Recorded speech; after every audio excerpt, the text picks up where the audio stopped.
Hey guys, this is your man Dre here. Glad to be back. Um, and thank you for the support. I was surprised I reached the magic number 100 today. Got a notice, and I was like, "Hey, I got to get on." You know, where should we start at, man? It's been so much. I posted last week. I put up a video that showed a chart that a lot of people have given up hope, and that it caused the biggest drop since they started taking the home buyers confidence index. And I don't have that chart for you here, but it's definitely in my last chat video on YouTube, guys. Get that house hunting for the pros. Make sure you take a look at that. Uh, Subscribe too if you haven't already. But the chart dipped straight down, and the home builders conference dipped too. But the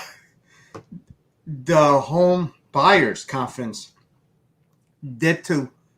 The lowest number since they started tracking it, I think, in 1990. And I mean just dip a bit. It dipped below the worst numbers in the whole 30 years. Now, having been in real estate for a good while, to me, that could be a few things. It could be that it's just seasonal, right? Look, in real estate, you're buying and selling, the season ends on July the 31st. Why?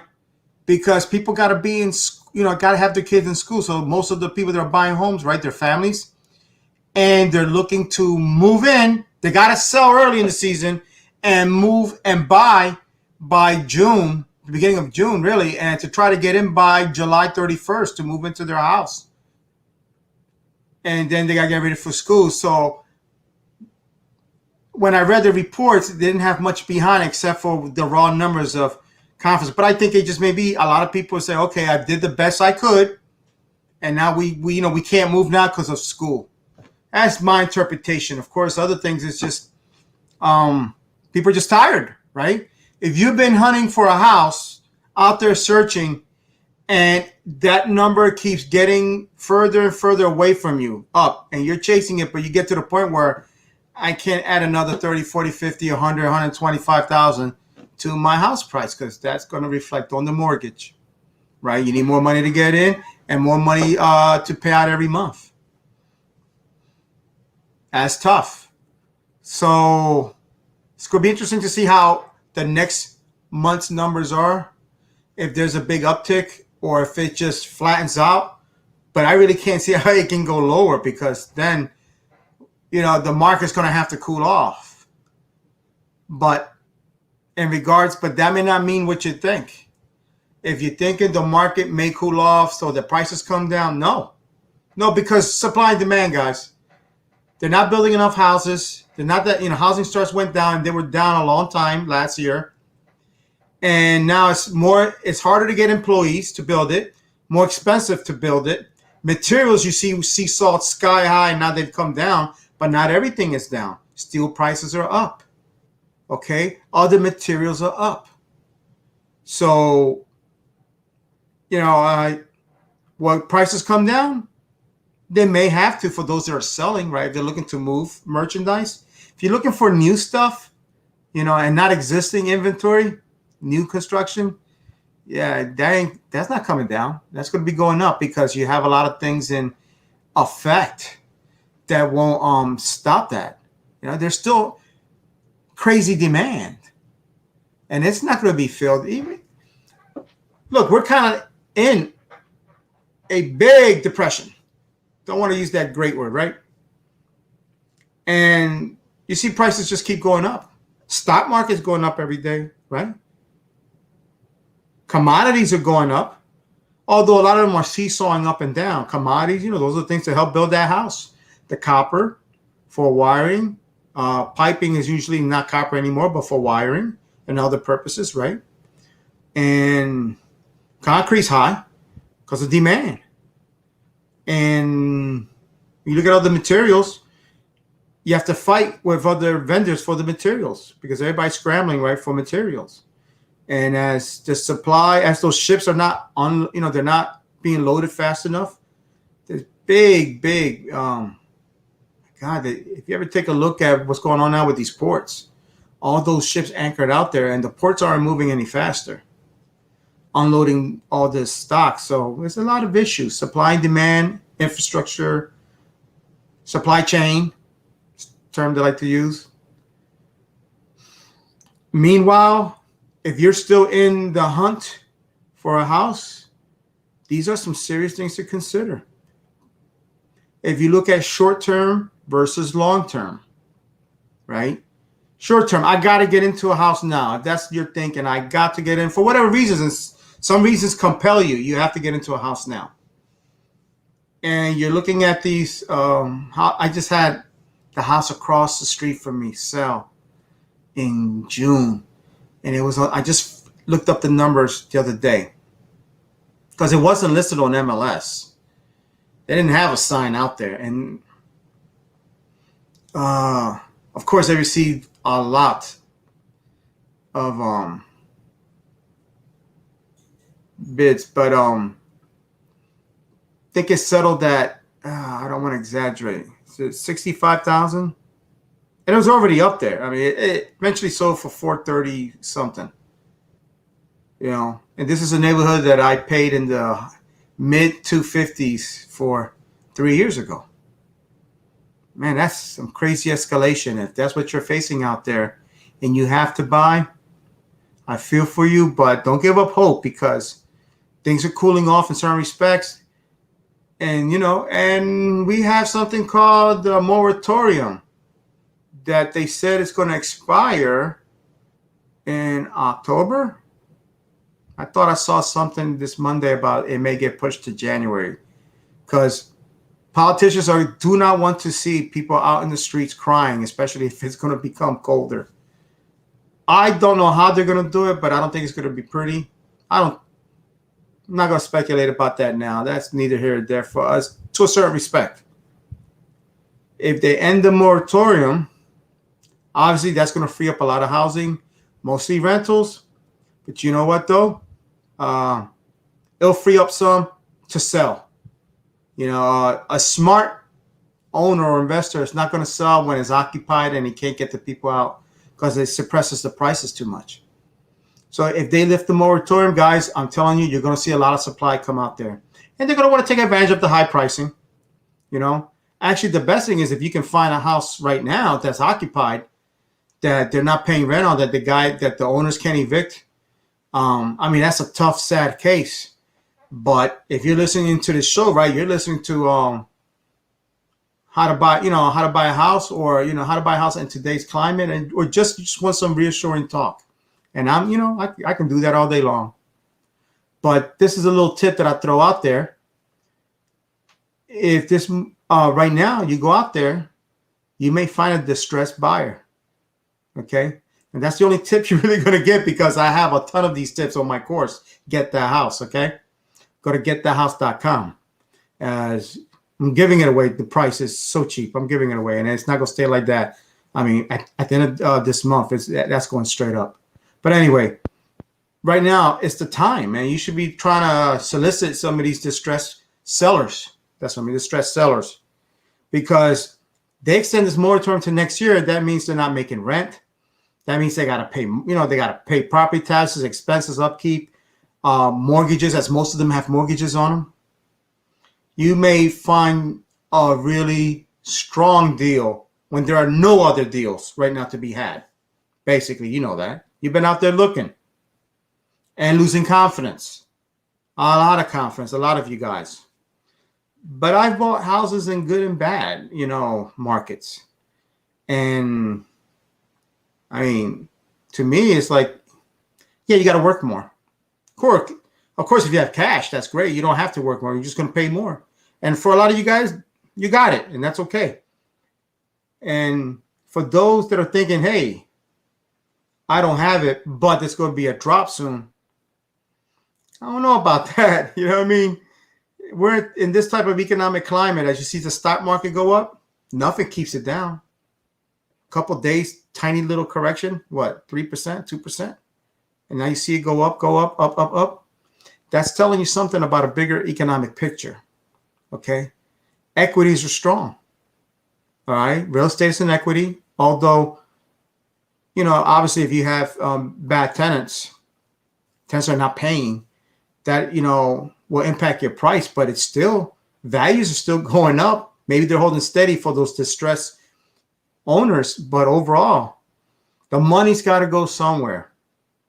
And if there's no confidence in bonds, government bonds or whatever, they don't pay enough interest, or you're worried that they may go belly up, then strong, right? Corporate stock companies that, those grade A companies, though, they may have little corrections, but eventually they're going to always go up on a long-term trajectory, right? Bring it in front of the camera, do that. And you have real estate, you have precious metals. To me, it trades in a range, but this is not any kind of advice, investor trading advice. But real estate is one of them, just to let you know. So don't depend on it coming down. It may not come down for years. Okay? Just like things can go down for a long time. Like in the 70s, you saw a lot of inflation, right? Stagflation. Prices went up. People's wages didn't go up. You had some deflation. But don't rely on, I'm not going to go in now because it's going to drop tomorrow. Don't go in now because you can't afford to go in now. I get that, and that's a wise decision. Okay? But if you're going to jump in, I'm not going to knock that decision, because at the end of the day, real estate really doesn't lose. And it doesn't lose because you got a ton of people right now, especially millennials, right? Mid to late 30s, early 40s, that put off having a family for whatever reasons, right? But now you got to have a family, and now you're moving into family housing. That didn't get satiated. Like, that demand didn't go anywhere. Like, it's not like it fell off. People got to, like I said, if you have to move into a house, you got to move into a house. What you have to do is play it cool. Be smooth about it.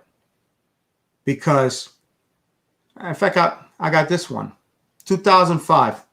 Living in the city.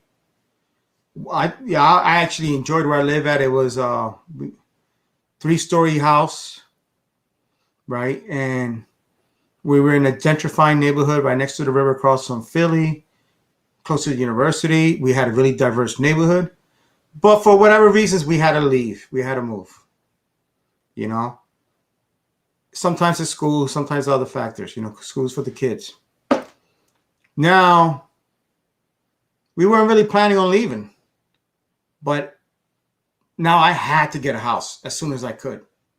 I had my third kid was coming. Got 2 kids. 2 other kids, 5 and 3 years old. School's an issue. Other thing was an issue. I had to go buy a house, and I hated to do it because the market in 2005, right? Insane. Paid a lot of money for a house. That when the crash came, it dropped 100,000 easily. In fact, it dropped like 130, 150,000. And now you're trapped in that house, right? But we weren't going anywhere, but you're stuck with the payments, and if I would have known the market would have crashed in 3 years, I couldn't wait 3 years. At the end of the day, I raised wonderful kids in an excellent school system, in an amazing area, and good friends. And you know what? That's part of the price. Okay. Yeah. And then we had a neighbor come by and going, ask, how much did you pay for this house? And then my wife told them, and obviously they paid like 115 while we paid 330. But at the end of the day, it really broke the same, because from what I made before from selling my other house to pour into this house, you don't make, but I didn't really lose. So it's just a matter of now I'm in a great situation for my family to raise a family in. And, I cry because I'm a penny pincher. Oh, I paid so much. Yeah, but who knew that, in 3 more years the market was going to crash. You can't go by that. So to those of you that are on the sidelines, man, you're watching, everything's scary.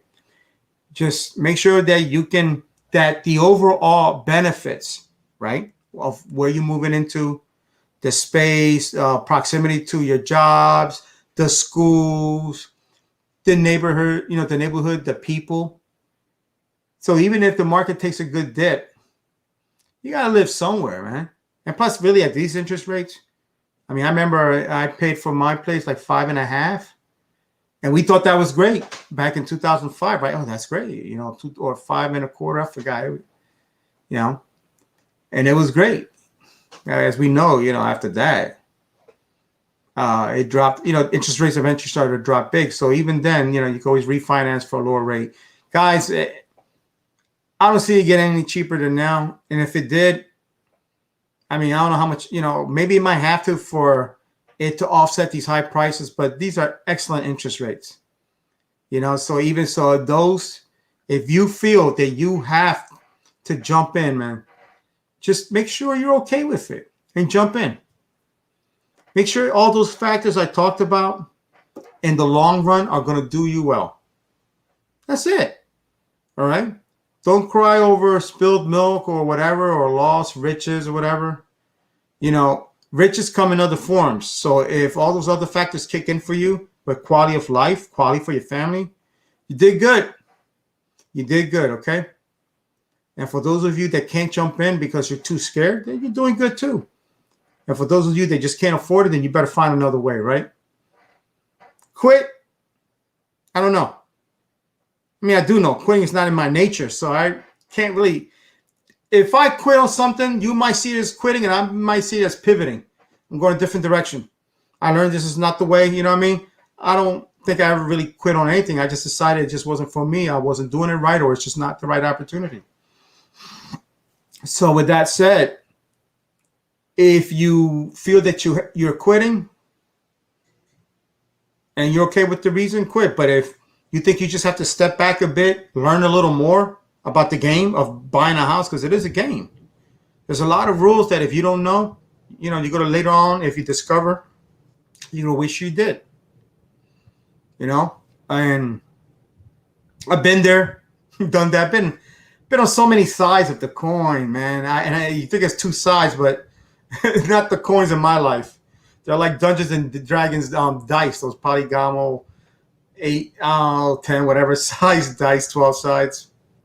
That's how I see it. It is what it is, man. You do the best you can, but what I've learned is find out as much as you can, man. Ask. Or, again, go to our course here, get that house. Man, you're going to get wisdom that costs me thousands, tens of thousands or more. Like, oh, if I would have known about this, or somebody would have told me about that. Oh, why didn't my parents think? Well, my parents didn't know crap. They're from the island. They didn't know anything. Found out a second grade education. So where's the knowledge going to come from for me? Well, most of it came the hard way. And then when I started getting smart about it, started just asking people, a lot of it came the easier way. And it's not like we had those resources on the internet back then, back in my time, like those days. Now you do. Man, there's so much YouTube stuff. You might not have the time for it, but it's out there. At least do some Google searches. Ask people, But if you don't, find courses out there, guys. They're out there. They're for not just mine alone, but there's a few out there. It's a couple. But don't give up hope if you can't give up hope. Now, change your ways, right? Change your game. Pivot. Step back. Reassess. Get back in. All right? Even if you got to step back again. What more can you do? You're human. The only one beating themselves up will be you. And I know. All right? I know. But it doesn't have to be that way. And really, guys, until I talk to you next time, hang in there. There's nothing wrong with taking a breather, right? Nothing wrong with that. Take a step back, reassess, survey the landscape, you know, beef up that battle plan, then get back in there with new energy, okay, new resources.